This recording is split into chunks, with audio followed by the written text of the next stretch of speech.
This is Otto, of course, and he is very happy when people are around, and so this is a great place to practice because obviously it'd be really hard for him to stay in a sit stay with all this stuff going on. And I'm even going to walk away and then walk around him. And this is really hard for any dog to do, and he was, when we first got him for training, he was the one that had, you saw that dog, right? He was the one, good boy, he deserves a reward for being this good. He was the one that was super hyper, even more so, I thought here, at least with us, more so than Arthur. And so I worked extra hard with him to do things in situations where there was a lot of distractions because this kind of behavior, staying in a sit stay, I'm going to release him now. Go. It develops a high level of focus, and we're after doing the training in a way that so that the byproduct of practicing all this stuff in the presence of distractions like this, the byproduct is just a calmer dog 24/7. And we can never predict what's going to happen when the dog goes back home because it's a completely different environment with different people and all that, but at least we can show you what we did here, show you how we got to this point, and then if you do the same stuff, it's going to be way, way better when they come back home. Yes, you're their best. Yeah.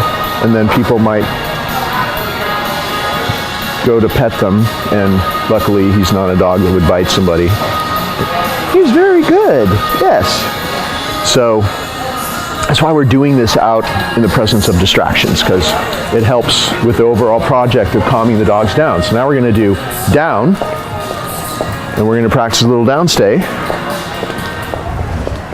And he's really good, man. He just dropped, like you say DOWN, and he'll just, and he's got a really solid down stay as well. We came and practiced here a lot. And he might shake a little because he's one of these little dogs that gets really nervous, and when they're excited, they quiver. So don't worry about that. It's just good. It's just something he's always done, and he actually quivers a lot less. So I'm using rewards here because this is like the big event. This is the big gig, being out in public like this and actually focusing, staying in his down stays and sit stays until he's released.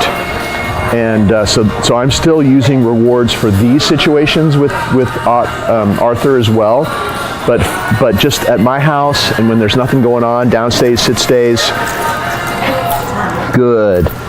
I'm not using it unless I've phased all the treats out and I use them only for the difficult situations, and that's what we always do with the training, of course. Once they're good at something around the house, in the yard, on a quiet street, no more treats for that. We're just always bumping it up a notch and using rewards for only the difficult things. So we're gonna release him. Okay, sit. We always release when we release him out of a down. We always say okay, just exactly like that. He gets up, we have him sit, and we release him from a calm sit stay. And notice how the leash is never tight. Go. Then he's free. Okay, bud, let's go. Okay, we're gonna put little Arthur back in the house. Sit. Always have him sit at the doorways. If you want these little dogs, both Arthur and Otto, to calm down, do this whenever you take them in and out. They have to be calm and focused in order to wait. See, I had him sit. I stepped in to accentuate the fact that this is my boundary. He doesn't go through without me, not his anymore. He's not going to run through when he's on a leash, at least. He's got to wait till you come back next to him. You say, okay, buddy. And then he walks through with you. And if he tries to pull you, just do a little tap like that and he'll stop. So I'm going to do it on the way out as well too. Close the door first. Sit. And I have them sit before I open or close the door because it's harder for them to stay in a sit stay as the door is open. You may notice that the dog will sit, but if you open the door, they pop up. So we always practice in as hard of a way as possible so that they can handle things when they go back home. So he sits and waits. I stepped out this time. Okay. If he pulls, just do it. See, he still might run through. So I'm going to show you what to do when he runs through. stop at the threshold and tap. See how you tap and release, tap and release. He's just got a little tiny collar on, just his regular collar, no special contraptions. See how that works? It's got to be loose. He's waiting at the threshold. Okay, sit after you cross through it, and then release him out here.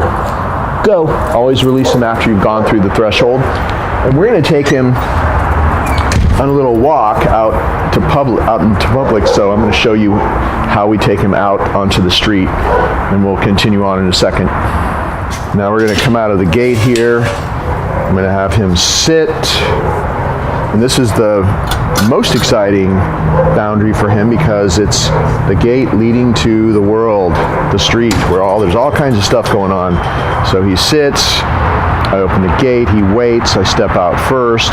You know, when you're practicing this, after I've dropped him off and given him your lesson, and he's popping up, you just have to put him back and put him back and put him back and reset him until he realizes, oh, they're going to do what that other guy was doing. Okay, sit. So I'm going to see if I can have him make a mistake so I can show you what to do. I'm having him sit really close to that boundary there, and I'm even going to do a little sit stay at the boundary to see if I can get him to pop up so I can show you if he makes a mistake how to see popped up. So you're going to say no, and you're going to just do a little turn into him like that and gently but firmly put him back. And at first, when he's getting used to doing this with you, if you choose to do all these things that we've been doing here, you might have to do it 2 or 3 times before he gets it that everything's changed here and you're going to do what we did. And he knows this behavior, so really it's about the human doing my moves. You guys, whoever's going to handle them, doing my moves trigger this once he gets used to doing it with you. Okay. And of course I'm by myself, so I'm going to have to do another little turn like that, close the gate, and then we always start the walk like this at the curb, sit, yet another very important boundary. Because we don't want him, God forbid he ever gets off the leash or something, we don't want him rushing off out into the street. And when you're walking him, every curb you come to, you just do this little walk around, kind of sit, stay still. See how he'll sit there when I'm walking behind him? And then if you wanted to give him a treat for a little while, he's looking up at you, straight down, good. Give him a little reward. I don't have to do that anymore because after training for however long it's been, a number of weeks now, I phase the food out for anything that he's really good at. He gets really good at this. He does it every day. Now the reward with me is that he gets to be free. The sooner he does this the right way, the sooner he gets to be free and gets to take his walk. So we're going to just finish it across the street. Okay, we're walking across the street. I don't want him pulling me because I treat the street as the on-the-clock area. So at the curb and when we cross the street, he's walking next to me in training mode, and so I might have to tap him a little bit because of course he was used to pulling everybody everywhere before. Sit. Once we get to the other side, this is where he gets to be free. So he's waiting for me to pat his chest, go, with my right hand, and now he's free, and we can take that walk where we are, just letting him do whatever he wants to do. On the walk, just make sure you keep the leash loose. There can't be double leashes, or else if you're using the things that you used before the training, they're going to go back to doing the things they did before they came here. So if you're going to walk them together, at first at least, separate leashes, and you have 2 people. And I know it may not be convenient, but if you want all this good stuff to stick and get better, hopefully, with you, because you're going to do all the things that we're showing you on the videos, then you have to do what we did. And then later on, you can try one person walking the 2 of them once they're calmer, once you're not having any issues. But I would highly recommend 1 person, 1 dog. Each has just a regular, plain old 6-foot leash. That's all you need. And there's no more of this stuff. Neither one of them have harnesses or any of that, because a harness is going to make them want to pull, because they pull from their chest. So you see in the videos how they are on a loose leash when they start the walk. It's because for 2 minutes from the inside of the front door to out here, they sat and they waited. They sat and they waited. They sat and they waited. And then they that kind of puts them in the zone, so to speak. When I release them, in the beginning of the walk, they're already calm. And then if they see something that they might bark at, then all I have to do, of course, is come. Good. Call him away from whatever it is, but we're not really having an issue with that kind of stuff. Let's go on our walk. Come on, buddy.